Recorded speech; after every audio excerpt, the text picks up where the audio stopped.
Muitas pessoas têm tido seus sonhos destruídos pela falta de confiança absoluta em Deus. A Bíblia está repleta de exemplos de grandes sonhos cumpridos para a glória de Deus. Encontro com a Palavra é um programa escrito pelo Dr. Dick Woodward e narrado por Pastor Edson Bruno. Ouça e descubra verdades que lhe ajudarão no seu dia a dia. Com você, Pastor Edson Bruno.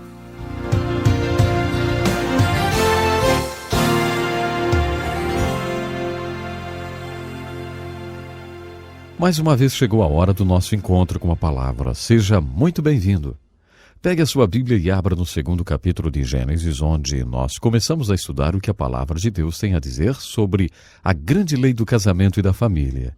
No nosso último estudo, aprendemos que Deus planeja a união de duas pessoas, fazendo delas parceiros que poderão se tornar pais e produzir pessoas que se tornarão parceiros e pais. Esse plano de Deus dá origem à família humana. Quando concluímos nosso último estudo, falávamos sobre a função das pessoas e suas parcerias. Nesse estudo, falaremos sobre uma função muito importante, a função dos pais. Essa é uma função crítica. Uma das coisas que gostaríamos de abordar é a questão dos filhos terem que deixar o pai e a mãe. Essa é a lei da vida. Você cria o seu filho por cerca de 20 anos e, se tudo correr como deve ser, ele vai deixá-lo para construir uma nova família. Isso não acontece de uma hora para outra. Acontece gradualmente, enquanto a criança passa por vários estágios da vida. Eu acho que esse é um dos grandes desafios da vida. Cuidar dos filhos por cerca de 20 anos, quando você estiver no ponto de partida, quando segurar aquele bebezinho ainda usando fraldas, é preciso considerar que um dia esse bebê estará andando nas ruas, fazendo faculdade e certamente irá pensar: eu posso fazer tudo o que eu quiser. O que ele irá fazer depois disso? É nessas coisas que devemos parar para pensar, enquanto estivermos segurando esse bebê em nossos braços. O que começar como um processo de disciplina tem de virar convicção para o seu filho. Ao longo desses 20 anos, o que começou como correção e controle, no começo mais controle do que correção, em alguma parte do trajeto, deve se tornar convicção para o seu filho. Não poderemos controlá-lo e puni-lo para sempre. Isso significa que devemos orar pela conversão de nossos filhos. É a conversão que vai colocar os valores espirituais no coração de nossos filhos e fazer com que os valores espirituais sejam a convicção deles. Quando isso acontecer, quando seus filhos forem convertidos, assim como você é, e tiver os seus valores espirituais, então não haverá mais necessidade de controle. Não haverá necessidade de correção, vamos dizer. Nós já dissemos aqui que para sermos pais adequados dependemos muito da adequação de nossa parceria. Salomão fala, no Salmo 127, que as crianças são como flechas e os pais ou parceiros são como os arcos. O impulso e a direção de que as crianças precisam para caminhar na sua vida dependem dos arcos de onde são lançados. Isso é o que representa o lar para uma criança.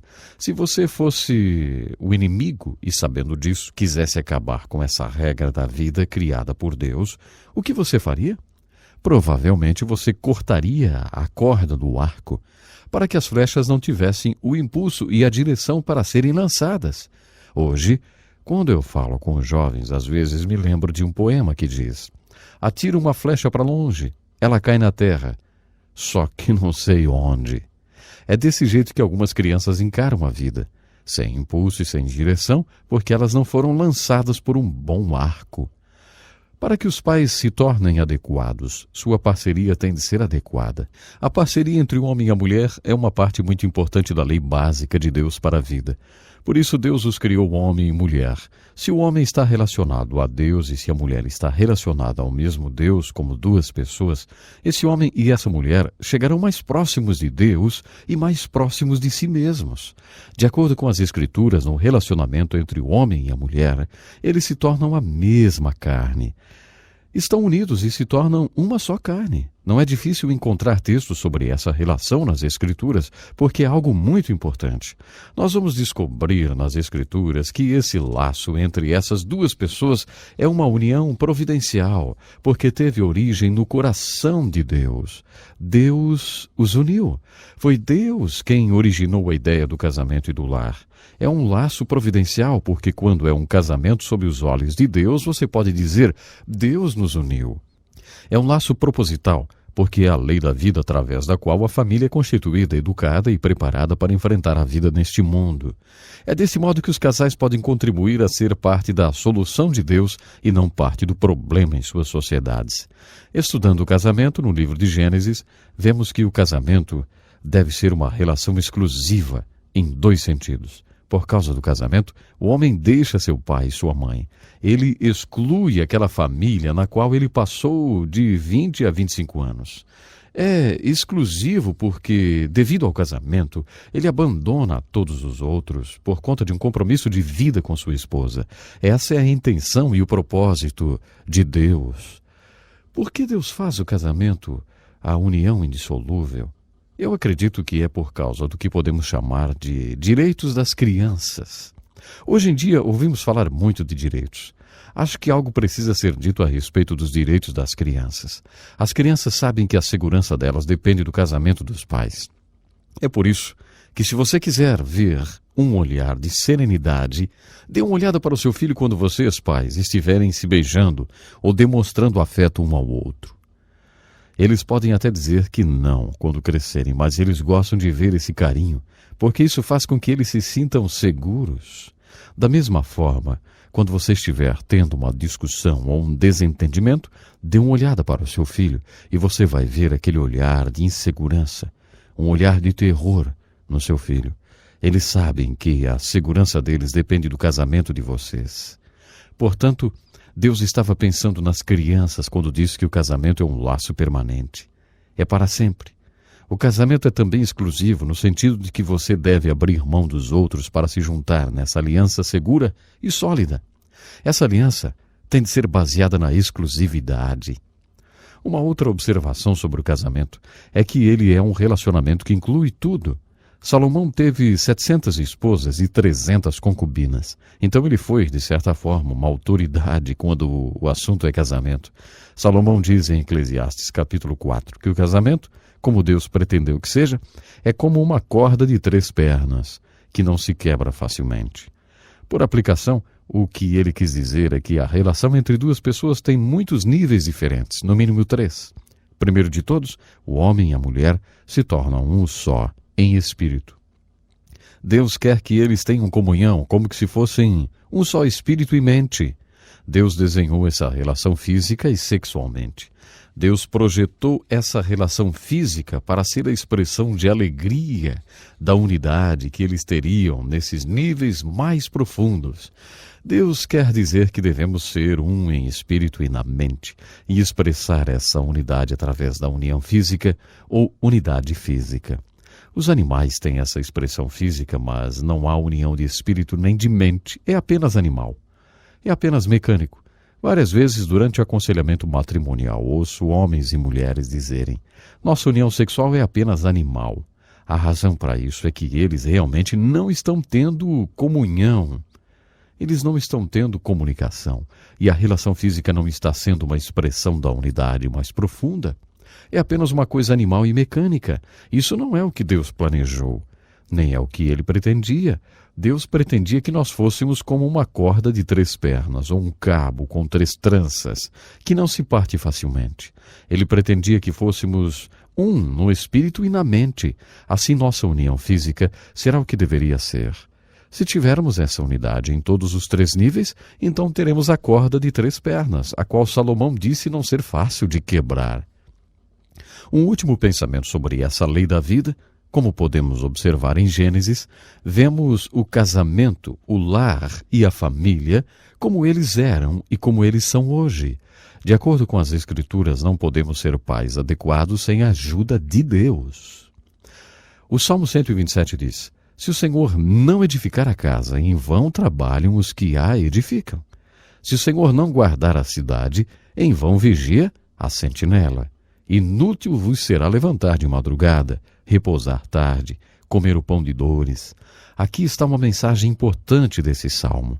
Se você estivesse tentando dormir e tivesse um dia cheio pela frente, não seria ridículo deitar e dizer: Senhor, tem um dia cheio amanhã. Eu tenho que ajudá-lo a pôr energia de volta em meu corpo, então eu vou deitar e ficar acordado para ajudá-lo a pôr energia de volta no meu corpo, porque amanhã eu tenho um dia lotado. Enquanto você ficasse acordado, ele não poderia recolocar energia de volta em seu corpo. Quando você se torna passivo e libera tudo para Deus, tudo para Ele, e põe sua vida nas mãos dele e vai dormir, milagre dos milagres, aí o Senhor, Ele mesmo, põe a energia de volta no seu corpo. Você pode acordar 6 ou 8 horas depois e ter energia suficiente. Salomão diz que Deus dá aos seus amados a capacidade de ser pais adequados quando você leva suas crianças até Ele e deixa que Ele construa a casa. Resumindo, não podemos ser pais adequados sem a ajuda de Deus. Jesus disse sobre o casamento: ninguém pode receber isso a menos que Deus o ajude. Você não pode experimentar verdadeiramente o que Deus planejou para o seu casamento, a menos que você tenha a ajuda de Deus. Um dos grandes objetivos, e vamos dizer uma das grandes mensagens do Novo Testamento e do Velho Testamento é: você não pode ser uma pessoa adequada sem a ajuda de Deus. A Bíblia coloca dessa forma. Jesus diz em João: o que é nascido da carne é carne, e o que é nascido do Espírito é Espírito. Não te maravilhes de ter dito: necessário vos é nascer de novo. Essa é a grande mensagem da Bíblia. Como Deus acaba com o divórcio entre o homem e Deus? Como Deus realiza em nós o ato de criação de que precisamos? Ele o faz através do novo nascimento. É por isso que o Velho Testamento diz: Jesus está vindo. E o Novo Testamento diz: Jesus veio. Você pode nascer de novo. Você pode receber o ato de criação em seu coração. E então você será uma pessoa adequada. Assim, de acordo com as Escrituras, não podemos ser pais adequados, ou companheiros adequados, ou pessoas adequadas, sem a ajuda de Deus. É por isso que devemos voltar ao livro de Gênesis, capítulo 1 e capítulo 2, considerar a criação do homem e entender a nós mesmos como realmente somos. Nunca seremos adequados como pessoas se não voltarmos ao Gênesis e considerarmos a intenção e o propósito no coração de Deus quando Ele nos criou. Nunca seremos pais adequados sem, de acordo com as Escrituras, até que voltemos ao Gênesis e deixamos que Deus nos conte sobre o lar, sobre as pessoas, companheiros e pais, como eles foram e como eles devem ser. Bom, o nosso tempo hoje já acabou, mas eu espero você para o nosso próximo programa. Que Deus lhe abençoe com toda a sua família. Até lá, então. Que lição importantíssima. Obrigado, Pastor Edson Bruno. Prezado ouvinte, coloque em prática o que você ouviu aqui. Sem dúvida, sua vida será grandemente abençoada. Este é um estudo escrito pelo Dr. Dick Woodward, na voz do Pastor Edson Bruno. Escreva-nos e solicite o material. Nosso endereço é Encontro com a Palavra, Caixa Postal 2011, CEP 89201-970, Joinville, Santa Catarina. Até o nosso próximo encontro com a Palavra.